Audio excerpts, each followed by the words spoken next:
What happens when the function designed to be an organization's moral compass begins to prioritize metrics over meaning?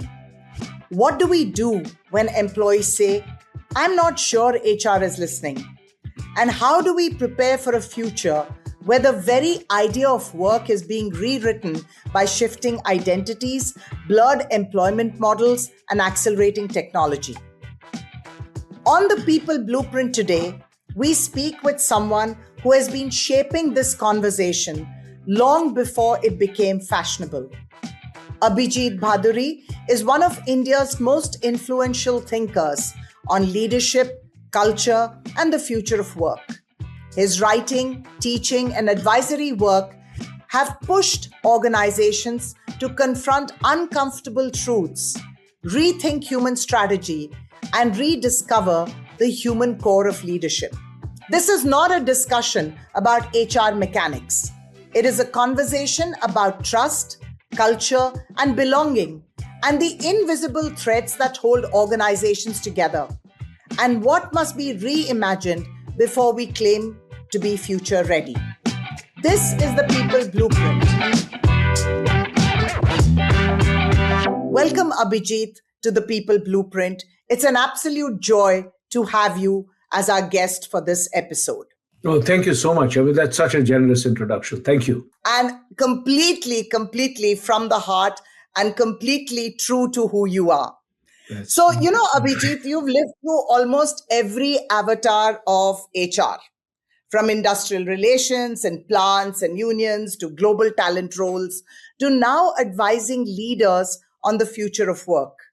When you look back at those early years and then look at where we are today, what has fundamentally changed in the way organizations think about people? I think, I begin to see that, ironically, at a time when mass production was the only way that, people produce goods, services were still coming up in India. I found that the HR function was actually a lot more people oriented. The employees really wanted to talk to HR to get a independent point of view, and they knew that if there was anyone who would actually stand up to the leaders and give them the employees' point of view, it would be HR.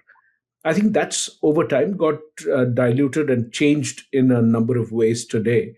And as I said, that there was a time when we were really looking at mass production. So you would imagine that standard model would be what HR followed. Ironically, it was the other way around. It was extremely personalized. Today, when we talk about personalized experience, is the other way around. It's very sort of one size fits all norms. It's a lot about, and I think if I were to really summarize, HR has lost, I don't know how much it has gained a space at the business table. It certainly has made lots of progress in that front, but it's certainly given up its seat at the employee cafeteria. That's for sure.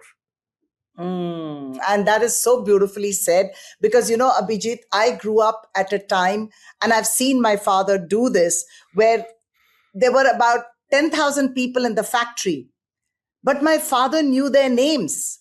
And not just their names, he knew things about them. He knew their family names. He knew which standard their kids were in.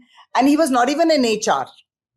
And HR had such a deep interaction with every worker, every person on the assembly line. It's sad that today, with all the information that's available to you, you don't really have that link to your individual working members, right? It's so far removed from that. Well, that's inevitable because, if you see at a point of time when if you go back, you could remember a lot more phone numbers than what you do today. Chances are that Exactly. Beyond your 2 or 3 phone numbers, you don't really remember any of them because it's mechanized. So that's really the dehumanization of many things, so your ability to stop and ask for directions on the road, which was a unique feature that we had, at least in the Asian continents. You could actually stop somewhere in the middle of the road and ask somebody for directions. Today, you don't have any interactions because your navigational systems actually take care of all the changes. So each of the these changes that are coming in, that takes away the opportunity for us to really engage with others. So that, I think, is the price that we pay. So Mm. everything becomes a lot more individualistic. So we listen to music. I mean, I'm using AirPods, so it's just whatever I'm listening is what I'm listening. Even somebody sitting right next to me would not listen. You said HR has got a seat at the table, at the business table, and there is no doubt about it. Today, you find HR really being there in every critical meeting, and that was a challenge that a lot of us from people practices really went through. How do we get that seat at the table? But I think in doing that, obviously something has moved from people to processes, ROI, metrics. At which time did you see this happening in the entire history of HR? What is it that you felt made this shift happen? The ease of gathering data. So earlier people would actually have to maintain data in registers, so it was not that easy to do sorting and do alphabetical order by city, by those kind of options. Once spreadsheets came in, we moved from registers to spreadsheets, and now of course you have the database. So then that moved to the cloud, and that transition, as information became far more sort of impersonal, because anyone who had that data could actually manipulate that data and get insights. So on one hand the data became really powerful. On the other hand, I think the individual knowledge became less accessible to people, because we sort of voted in favor of efficiency in a very big way. And so we are sort of in many ways building a monoculture. So everything looks the same, feels the same, is no way differentiated. I think that whole process of celebrating the individual, I know we talk about personalization, but really personalization is when I'm recognized as an individual rather than as an interchangeable, disposable part, which I'm there Mm, today and then not there tomorrow. So I think mm, that's really what has progressively shifted. mm, mm. And I think the contract of work itself is changing. There was a time when somebody joined an organization, and chances are he stayed on till he retired and made sure his son or his daughter joined the organization as well. But today's contract that people have with their work is changing. It's being seen so much more transactionally. And here is where I feel that work, the worker, and the workplace are the three forces that are constantly reshaping each other. How do you see this triangle playing out right now? So actually, I wrote first about this trio of work, worker, workplace in Yes, my book, yes, Dreamers yes, and Unicorns, where yes. really the whole process was that any shift in any one of these definitions, whichever way you start, is bound to change the other two. So that's really the marketplace. Hmm. And that is also changing because there's so many ways in which you can be employed. You can have part-time, full-time, gig, Yes, contract, service, so all yes. of that. Hmm. While you were speaking about how it's difficult to find out whether something is done by an artificial intelligence platform or it's done by an individual, I think our ways of evaluating, whether it is in education or it is at work, they need to change. It is no longer, is it grammatically correct or not? But it is a little beyond that. So I was watching this interview with some really smart educators, and there were a set of school teachers who were talking, and the group was basically talking a lot about how chat gpt has come in and everything is so chat gptized, and they were upset about it. And there was this one teacher who said, look, I do it a little differently and it's working for me. So I think I'll tell you how it works. And she said that what I do is that I tell my students to go home, use Chat GPT, and come up with a paper, because I know anyway they will do that. Sure. And now when they come back to the classroom with that paper, I now tell them to sit and critically analyze that paper. and to say, okay, what is missing? What elements are missing in the entire analysis? So, what you end up doing is not fighting something that is here to stay, Sure. but you're actually building up on it. So while you are not, well, you may not be evaluating writing skills, you're really building up critical evaluation skills. Can a person look at a piece and say, okay, this makes sense, but this is missed out?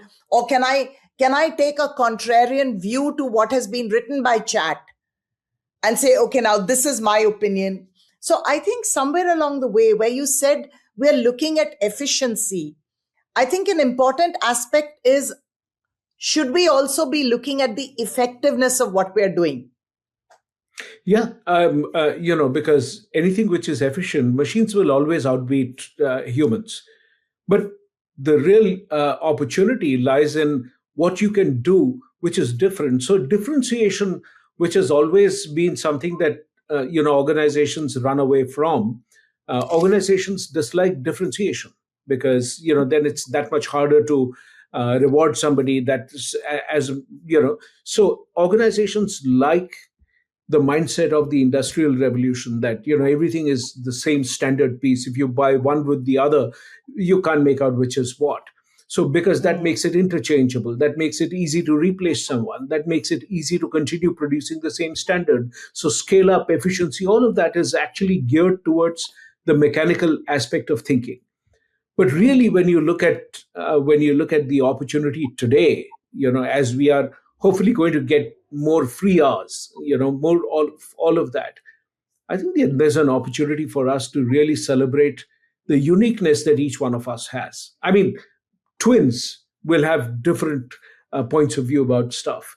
So that's really the humanness which I think we need to celebrate, and that today is the right time to do it. So I would absolutely think that it's not an either or, but for some things it's probably more efficient to use ChatGPT.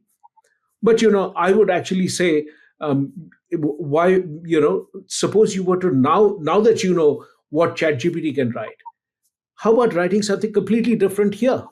You know, Mm, and write it mm, for the same amount of time. Give them an hour to write that, and that's really the way you keep both of them alive. Because the reality is that you will build.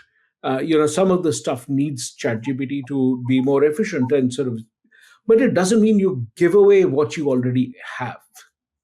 true, true. No, and I think it's not about giving it away, it's about integrating it in a more fruitful manner and a more humane manner. Hmm. Yeah, absolutely, And absolutely. I also see a trend where people are going back to the old days, where you're now finding a lot of groups that are driving out and saying, we will not use Google Maps, we will not use any map, we will figure out our way ourselves. And there's a lot of fun in that as well. So yes, those things are coming back. But there is a question that I have, which has been bothering me a bit. That, has HR actually lost its soul, trust, conscience, credibility? There was a time when HR was the first port of call for all employees. If you were confused about an offer from a competition that had come to you, if you were struggling with a manager, you were torn about what your role was really about, you would go to HR because you trusted them. Today, despite having HR BPs, business leaders, who work only with the business, you have talent teams, you have engagement teams. There's so much of focus on these separate areas. I sense that there is a palpable mistrust towards HR, and that's a very painful shift for me. How do we get seen as a people team? Uh, and how does that image of ours get taken more seriously? The role of HR should be that once they are able to predict that this person is going to be better performer than, so between A and B is going to be Mm, a better performer than A, and will be a better fit and will be a better leader because this team needs somebody who can do ABC. Candidate B can do that. That is the value add. I mean, otherwise everything is it's a hypothesis. You're sort of really putting the video through the lens of AI and sort of generating that. But do you have enough expertise to say something which is not picked up by AI? That is the value add. So the bar is becoming higher and higher. It's a lot like I remember writing something about the fact that when you look at an average person's photographs today, they become fantastic because the Yeah, cameras are yeah. amazing. AI takes a couple of pictures, merges it together, stitches it, and instantly produces a fabulous photograph with all the filters and colors and everything. So the standard of photography for the average person, what they can do, has just gone up drastically. Mm. But we have still not stopped hiring great photographers. So, to the question about the example that I gave about photography, I think when if you put your pictures, let's assume that there is the novice like me who takes pictures and we print out some of them and we put it, and you have an expert like you who takes the pictures and we put it there. If the average person cannot make out this has been done by an expert versus something else which the camera has done, why would Then I what's worry the about your skill as a photographer? It's the yeah, same yeah. process that is happening in every function. I mean, we are today talking about HR, so it seems like it's a problem only with HR. It's all of them. All over. I think what you're talking about is the depth of expertise that is now becoming much shallower than what it was. And I think it's also a result, Abhijit, of the fact that everything is moving so fast that sometimes when you take a look at skills, they need time to mature. You Yeah. don't become skilled overnight. And today we're talking about half life of skills and it's shrinking and it's coming down to about 18 months. So it's a little difficult for me to understand. And maybe you can help me get some clarity on this. So if you were to take a look at the intangibles that you talk about, what are the equivalent intangibles in leadership and talent today? Because I I mean, think that many is where there things. may be a deficit. There's so much more that is there in the intangible aspects, and that's again in Dreamers and Unicorns is one of the five shifts that I talked about. That Yes. the differentiation is going to be in the intangibles. So, for example, understanding emotions. I've written about the ability to understand grief not just because somebody has died, that's one kind of grief, but in an organization there are so many kinds of grief that people experience. So there's loss of relevance, that I was part of a particular group which was front and center, everybody came and talked to us. Suddenly, like, now there is a different technology and this is now, and also Mm, ran. It's a product that I launched, I take great pride in it, the company decides not making enough margin, they kill it. It's a mm, great business decision, but there is mm, grief that I will carry, and mm, nobody is there with whom I can talk about it, because if I do, I'm afraid that I'm seen as a person who doesn't support the party line. So I mm. think those are ways. So that's just one. The ability to actually come back and talk about my apprehensions, that we keep telling people that if you don't learn about AI, for example, now I hear that so much, somebody who uses AI is going to replace you. And I think that is really the issue, right? Uh, it takes gravitas, it takes maturity, it takes a lot of wisdom to be able to put these intangibles into your work as a leader. And if you're looking at each of your stints as only one of 3 years or 4 years, or I'm just going to skim the surface till I get my bigger, next, shinier break, then you really don't put all of yourself into it. It's exactly like a relationship. If I know that this is only my first husband and there are three more to come along, then I may not put in everything into this one person as I would if I thought that, okay, this is the person I'm going to grow old with. the entire equation changes. And I do see a lot of churn happening at very senior leader levels. They're in an organization for 2 years, 3 years, 4 years, they move on. So I think it's also about how wedded is a leader to his people. Forget the organization. When you take on a role, do you feel that, okay, these are my people and I'm responsible for them, and I'm accountable to them for whatever will happen in their lives? I need to be answerable to that. I don't think that feeling exists anymore. Yeah, take a very simple asset test that if you have five people in your team as a leader, and you have to, talk about the same message, and we can do this any number of times.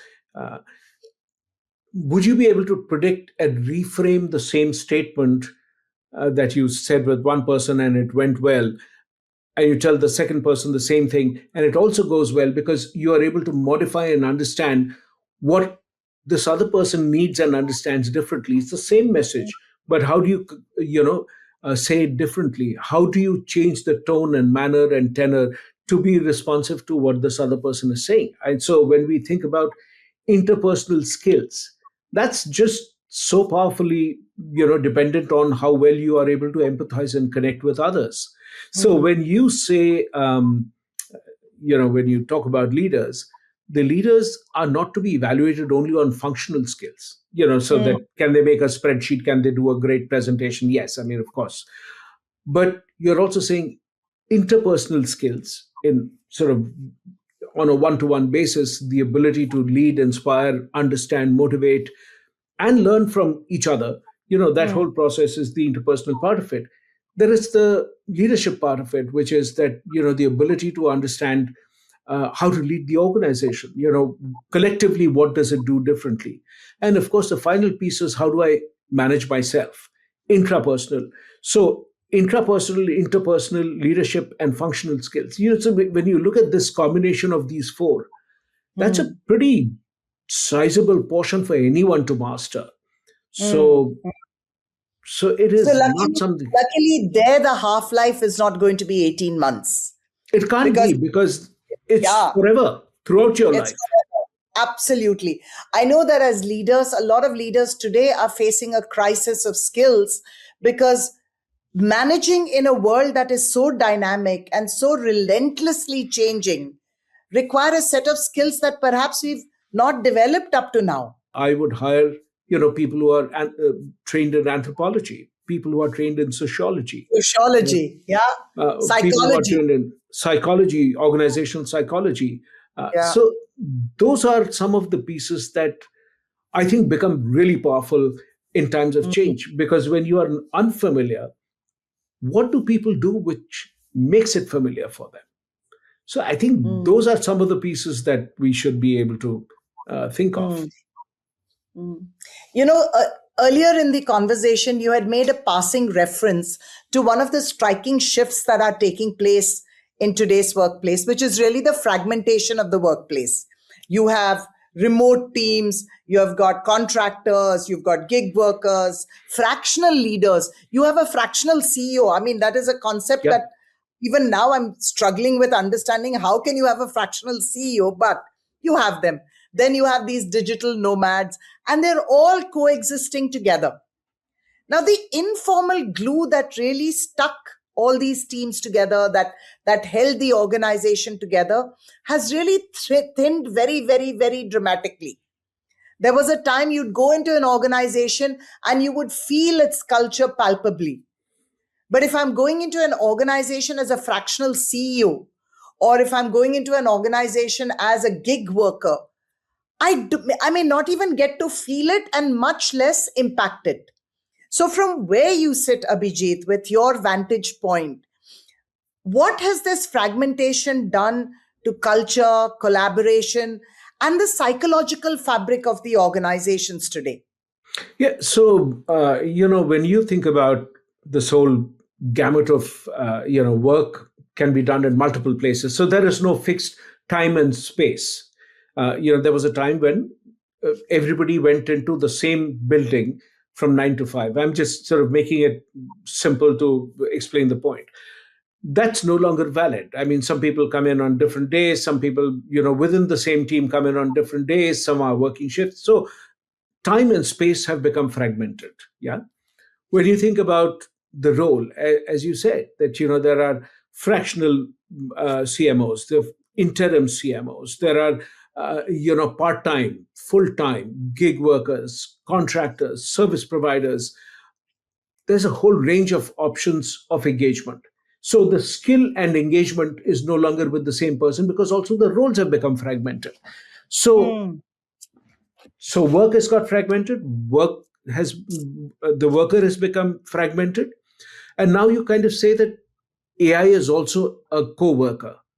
So there are some things AI can do, some things AI can't do. So that's too is fragmented. And then you also have workplaces which are fragmented because you're part of a conglomerate, you have a different identity, your headquarters, something else, and there are many different sort of things.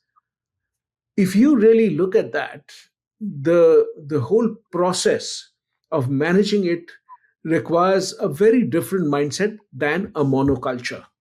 So you can't have everybody, sort of says the same things and does the same things. You can't.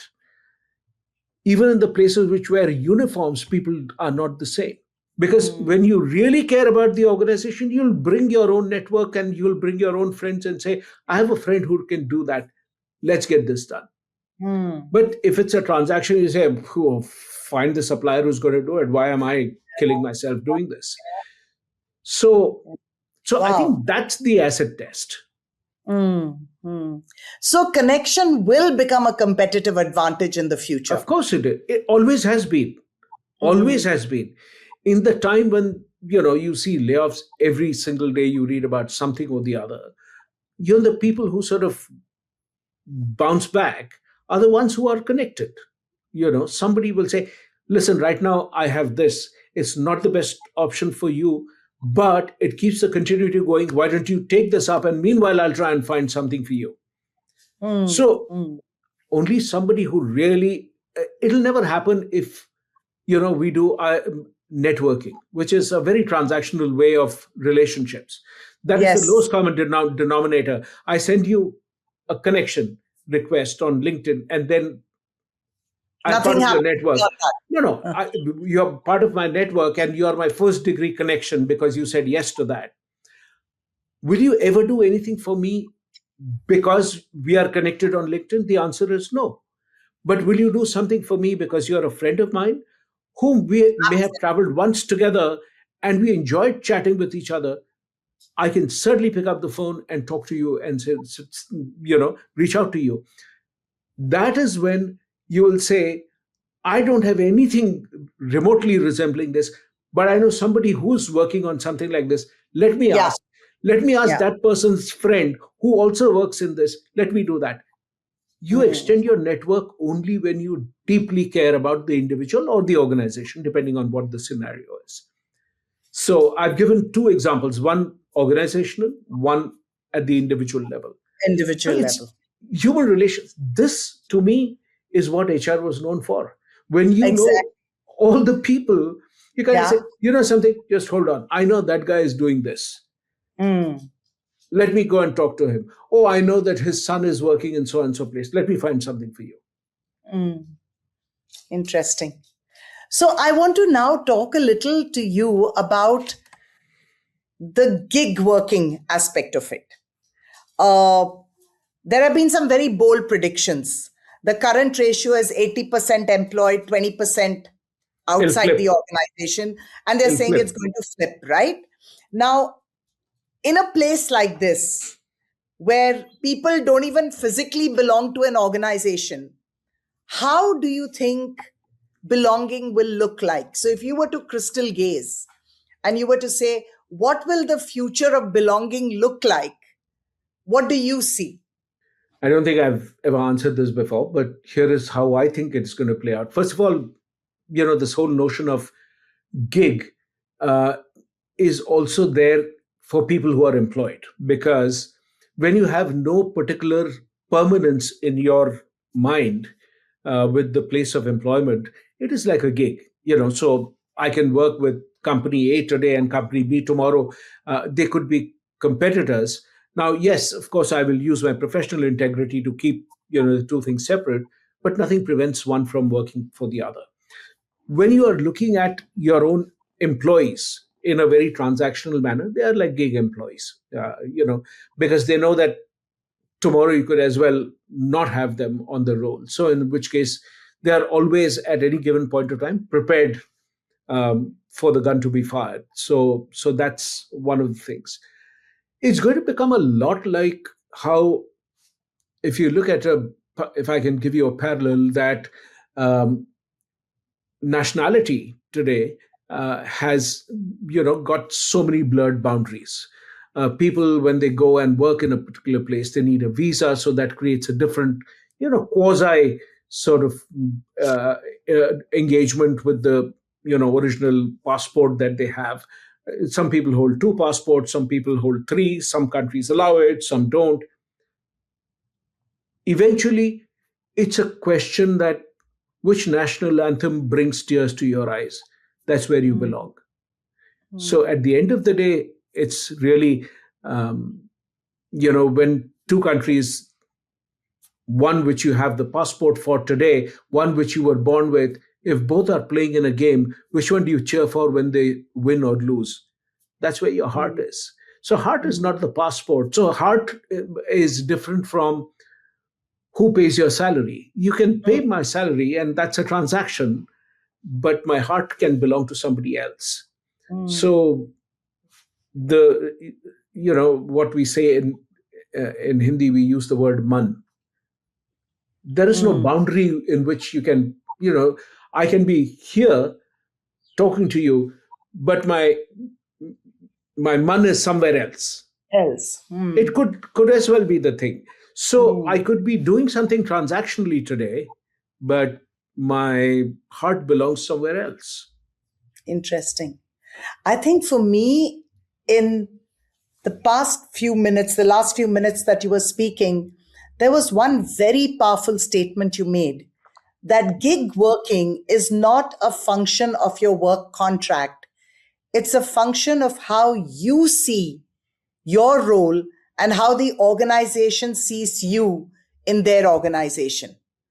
Yeah, Even your CXO level people can be gig workers if they yeah. look at themselves as only, okay, this is a stepping stone for the next thing I'm going to do. No, not only that. I mean, so as part of the work that I do with different organizations, there's so many times I'm talking to some organization and they kind of say that um, and I work with them. There are people with whom you go above and beyond. It's not part of the contract. I sign the Hmm. same contract with everybody. I go Hmm. above and beyond, not because that person is going to pay me more or anything of that sort. But it's just that I enjoy working with them. And so I'll do something else. I'll say, you know what, I'm going to be coming to your town. So you don't need to do ABC. I'll be there and let's meet up. Hmm. With Hmm. somebody else, I'm going to say, happy to meet you. I'll send you the bill for that. So there's a Hmm. big difference in the way Yeah. that, Yeah. Yeah. it And works I'm both sure ways. And I'm sure it comes down to the way that you feel and the emotions you feel while you're working with one versus the other. It's how you get treated while you're working with one versus the other. So it all comes back to the humane side of it. Yes, Abhijit?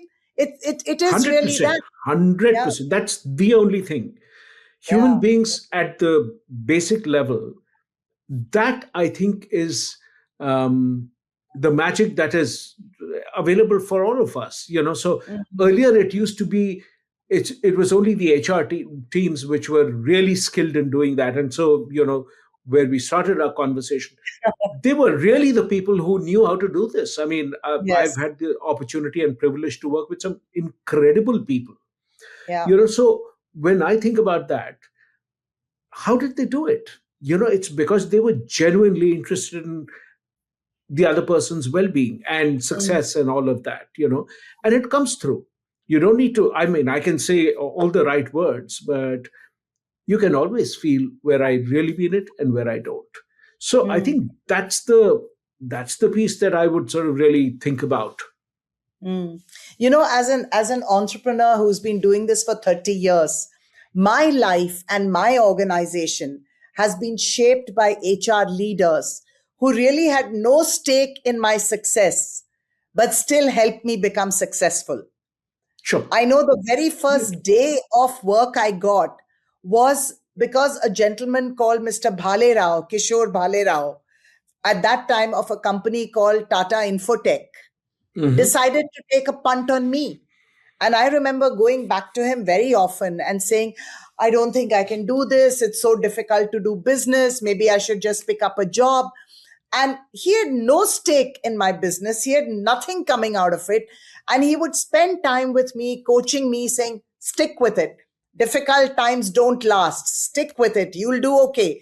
And if I've reached 30 years and now in the 31st year, a lot of it is because of a person like him or a David Lobo of GE, who really took me under his wing and mentored me on what it means to be a true professional. Now, these are amazing guys, and I can never think of the past of Chrysalis or the future of Chrysalis without thinking of these people. So, here is a question I really want to ask you. And I Hmm. want to know what your opinion is. So there's so much of talk about this multi generational workforce. And I've heard so many people say, oh, these young people, they don't get it and they're so entitled. My own experience with younger people is very different. I just get completely energized and inspired by working with them. But I hear this a lot. So I want to know, what is your opinion about why this entire concept of psychological safety has even come into being? Because there was a time where I don't think, when I was a young professional, I felt psychologically unsafe, or I even felt that, oh my God, there is an issue here. Has something changed in the way the protocols play out, the hierarchy plays out? Is there something that has happened which has led to this concept of psychological safety becoming such a big thing? Have we as people leaders failed in some way to not build, or to not build this into our day to day life? This sense of psychological safety. First of all, the role of HR, and I would love to know what you feel about it as well. That when you think about how HR can add value, quoting the rule book, etc., all of that, I mean, I think that can be completely automated. So Yeah. HR in many places has become like a sort of a paralegal kind of a function. It kind of, it's called in when somebody flouts the rule or some such thing. And when they are following the rule, HR is irrelevant. So your relevance is in the negative aspect. Mm, mm. Um, so when you really look at the role of HR, you're talking about a completely different kind of a shape and form. It would need a very different approach, which is, when you're talking about culture. How do you decode culture? When you're looking at making every decision based on data, remember, data is always about the past. Data is always about predictable patterns. Yes, it will, when you have a large enough data set, it'll find unique spots as well. But it never tells you anything which is counterintuitive. Data will always only tell you these are the three straight lines which are possible. You can draw a fourth one here, but it'll never tell you that you can do something like that. Because this is not a shape. Because if Mm. I say I've drawn this, what have I drawn? You cannot tell me this is a rectangle or a triangle or something. If it's a rectangle, you can explain this. If it's a circle, you can explain it. If it's a triangle, you can explain it. But if I do this, you can't explain it. It is this element that cultural anthropology, the ability to understand and decode symbols and shapes in organizations everywhere. Those are things that, and it's not such an exotic piece. I mean, for example, today when you do market research, that's exactly what you do. This can never, never, never be predicted by data, because data only looks at tangibly, logically what is there. Human beings are not logical. Mm. We don't feel temperature, which is a data point. For God's sake, 10 degrees centigrade feels different to you and feels different to me. Yes, yes, yes. You're wearing a jacket and a sweater, I'm wearing a shirt and t-shirt. Yeah, yeah. Why is logically, if human beings are that standardized, we should both feel equally warm or cold or whatever. So it's a myth to think that human beings are rational creatures. We are not. And I think the way I see it is that with AI, that'll become so prevalent in every area. It's obviously going to come into HR in a big way. It's going to operationalize a lot of what HR currently does. It's going to operationalize almost everything HR does. I think if the function has to redistribute its energy, I think it should look at redistributing its energy to getting out of their little cubicles and offices and really going where people are, really connecting one to one with people. And you may be an organization of 10,000 people, you could be 100,000 people. But the fact is HR being seen and heard at the shop floor? Or do we know that there is some director of HR sitting in corporate office? I think the way I see HR, that the need for HR and the way it'll need to evolve is that they will really bring culture to the individuals wherever they are. They will not expect the individuals to learn about the culture of the organization. It's almost getting into a slightly paternalistic or maternalistic role in relation to people.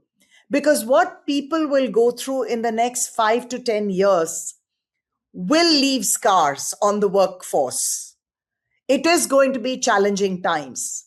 And there needs to be somebody who's going to apply the salve or the balm of humaneness, of care, or of affection. And I think that is the role that HR will need to take. Now, this sounds very mushy, but I do believe that there will need to be a shift from this hard nosed, numbers driven, AI driven HR function into a really let me care more for my people kind of role. This is how I see it. I completely resonate with you, because the till the time, and a very simple task that, how, when you talk about somebody you really care for, it's, a lot more about the person than is, if I were to sort of explain, um, talk to me about some person that you really care for. It's, you never only give, this is the name of the person, this is how much the person earns, this is the grade, and you never talk about that. Absolutely. It's Oh, unimportant. it's You talk completely about, unimportant. when you talk about that person, you talk about the person's hopes, aspirations, dreams, what kind of things the person likes, this food, the person likes to travel, the person did this. Oh, do you know the person is crazy about cats, but he hates dogs, whatever. I mean, Yeah, yeah, you bring in the things that a resume never captures.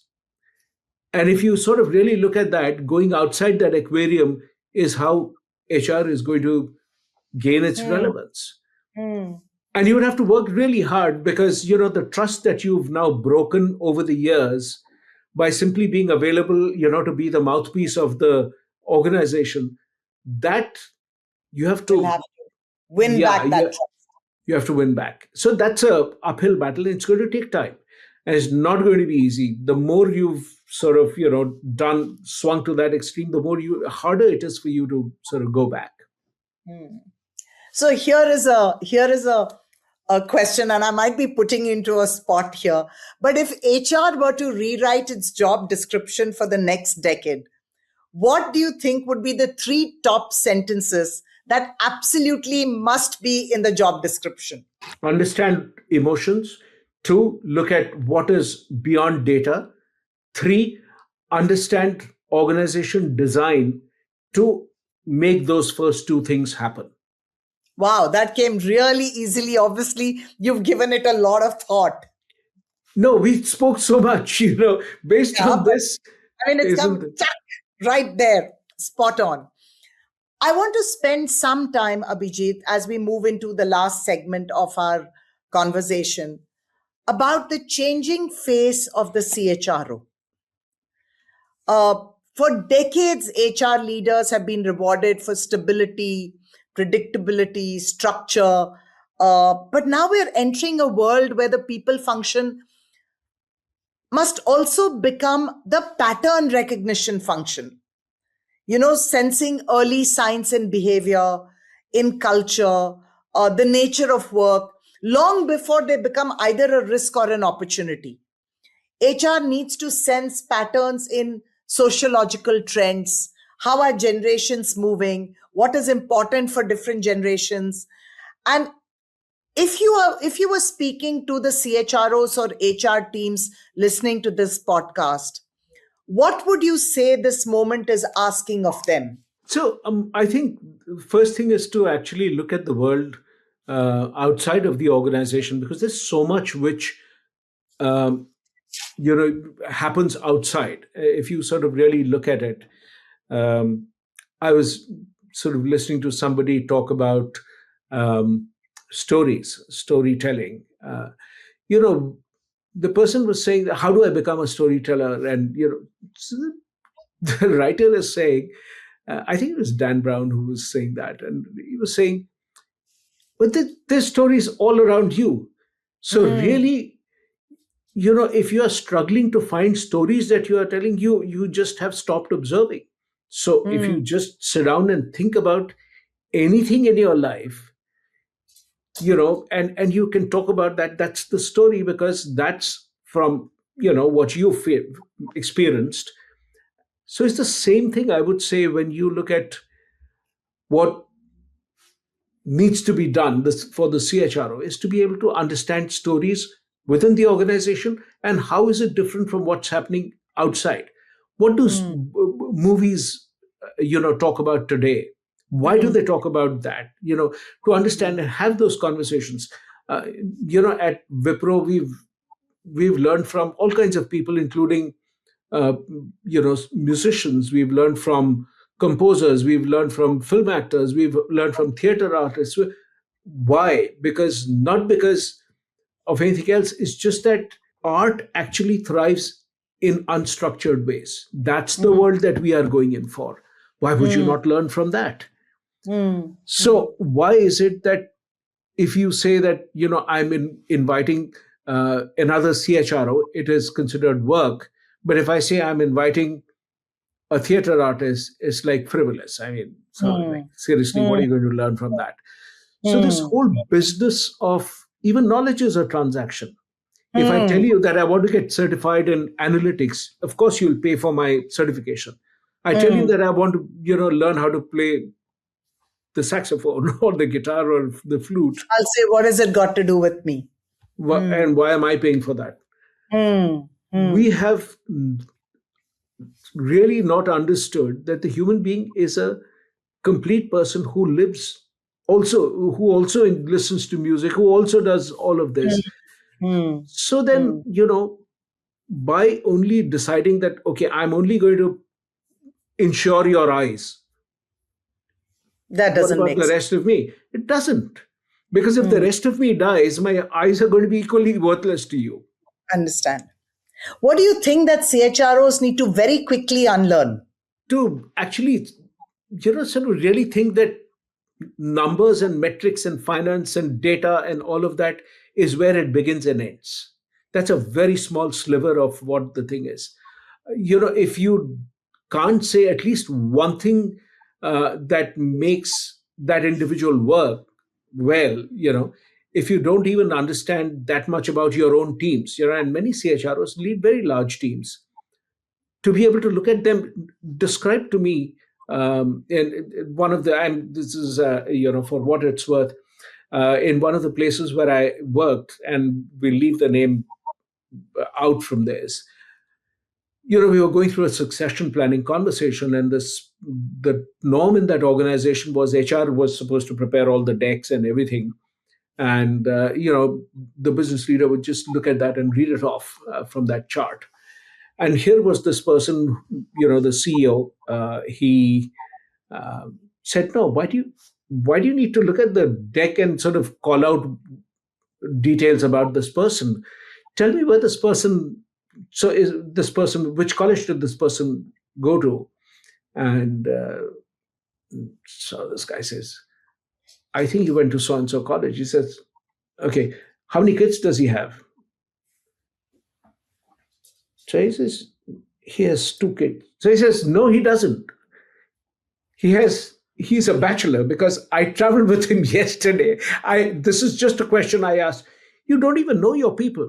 Yeah, And yeah, you know, and ironically, here is the business leader who was super business savvy, but also really understood people much more than what this person was doing, who was yeah, supposedly managing that. that. Is it any surprise who, for whom the average employee would go above and beyond? The answer is obvious. So, if there were one or two questions that CHROs must start asking in boardrooms, even if they are making people uncomfortable, what would these one or two questions be? How do we prepare employees for when we don't need them? And that's so true. We owe it to our people to prepare them for a time that we may not need them. You can't just leave your people high and dry. And that is truly the role of HR. It's not about we've hired them, we are going to fire them. But how do we make sure that even if we have to let people go, that they land on their feet? That's a very good question. Wow.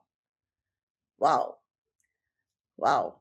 And are there one or two capabilities that you hold very close to your heart, which will distinguish the successful CHROs of the future? I mean, I think leaders in general going forward are going to be people who can bring a multidisciplinary lens. And by that, I don't necessarily mean only finance and marketing and HR and all of them, not like that, but also beyond, to learn from sports, to be able to learn from travel, to be able to learn from music and bring that in. Not just passive. I mean, that way you say, I've been to 30 countries. Yeah, but you may not know a thing about any of About those. those 30 countries. Yeah. Yeah. So to be able to depth in the world outside, so I always wish, and that if people read more of fiction, not just nonfiction. I write nonfiction more, and but I still think writing fiction is the fastest, or reading fiction, not writing. That's Yeah. for me. Reading. Reading fiction is the fastest way to develop your sensibilities about the world, because you can live in worlds which you will never see otherwise in your life. Abhijit, it has been an absolute delight to have you on the People Blueprint. I really look forward to engaging with you more on a one to one, whether for the blueprint, whether in other ways, I don't know. But now that I have a connect to you, there is absolutely no way you're going to see the end of me. That is a warning I'm giving you. Thank you so much for being a part of this. It really means a lot to me. Thank you so very much. I so appreciate your generosity and your warmth. I too look forward to being in touch. Thank you so much for having me. Today's conversation with Abhijit reminds us of something simple and uncomfortable. Technology may have transformed work, but it has not changed what people need from work: dignity, trust, meaning, and the chance to grow with something larger than themselves. We spoke about HR losing its soul and the possibility of finding it again, about skills that expire and intangibles that endure, about a future of work that will demand as much moral courage as it does technical brilliance. To our listeners, if this episode made you re examine how you hire, how you listen, and how you show up as a leader or HR professional, share it with someone who is trying to do the hard human work inside our organizations. Follow the People Blueprint on LinkedIn, Spotify, and YouTube for more conversations at the intersection of learning, leadership, and the future of work. Until next time, stay curious and get future ready.